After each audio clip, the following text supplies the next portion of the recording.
Konnichiwa guys! So for today pupunta tayo sa may park dito sa amin or Koen. So ayan, nandito na nga tayo sa bahay. At syempre, may pa-sound trip pa nga ang ating papanok. Siguro mga 20 to 25 minutes lang naman yung layo mula dun sa may bahay namin. So ayan, sa part na yan may mga iba't ibang galaan din. And sa part na to is sobrang malaking golf course. Pero hindi pa namin nakikita ni Papanok sa loob. At ayan na nga, nandito na tayo sa may Lake Tanukiko. Nakailang beses na kami punta dito nila Papanoks ng mga bata. At pag may mga bisita kami, dinadala din namin dito. Dahil sobrang ganda nga ng place nito.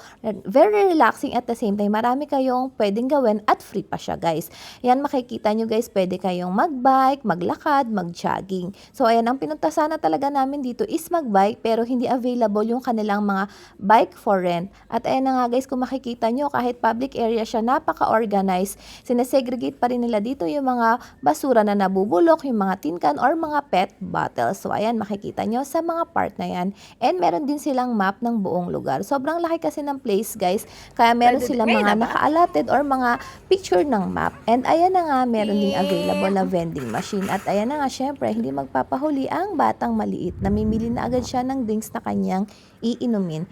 And ayan na nga, may nakita kami mga Japanese. Oo, ako na nag-confirm na Japanese sila, charot, na nangingisda. And ayan, habang nagbabike ang batang maliliit, kami naman ni Papa Nox is naglakad na rin.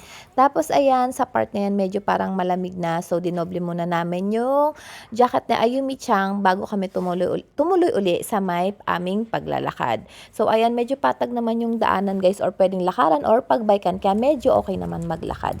Ito ang ano sinatawag guys, na tipid na pagdi-date. And ayan na nga, meron kaming nadaanan dito na ginagawa. Under renovation siya guys. So may mga nakalagay na signage na medyo mag-ingat ka kasi meron daw mga uneven roads. At ayan, meron na naman tayong nakikitang nag-fishing again and again.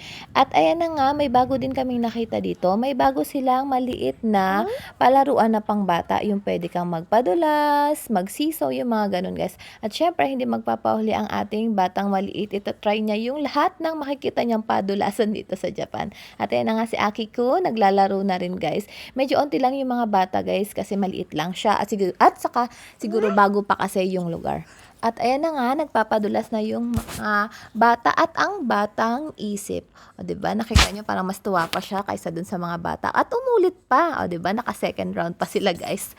At ayan na nga, after namin magpadulas na siguro mga naka 10 minutes kami doon na naglaro yung mga bata, tinuloy na namin yung aming paglalakad. Nag-brisk kami guys, pero parang hindi siya kaya.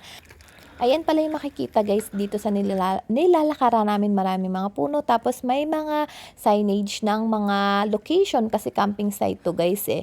Tapos nung dumaan kami dito sa kabilang side, meron din ditong hotel guys. Meron ngang mga nakasalubong kami na mga turista, mga Koreano sila guys. And ayan na nga guys, yung aking mag-aama, pataas naman sa part na to kaya medyo nahirapan si Aki-kun mag-bike. And ayan na nga, pauwi na kami. Nandito na kami sa Kuruma. Ang dalawang bata is hindi pa rin naubos ang kanilang mga energy. At dahil tayo ay nag-brisk walk at nag-walking, nabawasan yung ating mga taba-taba. So, i-gain din natin uli siya. Bibili muna kami dito sa Valor ng merienda, tinapay. And yung favorite ko na kamote Q, iniisip ko kung yung maliit ba or yung malaki na para isahan na to. And after that, kinuha na rin namin yung pinapictorial namin kay Aki-kun nung kanyang 7th birthday. So, ayan, may pang-display na tayo ulit sa kanilang gallery wall. So, that's it guys for today's vlog. Salamat sa pagsama at panonood. Matane!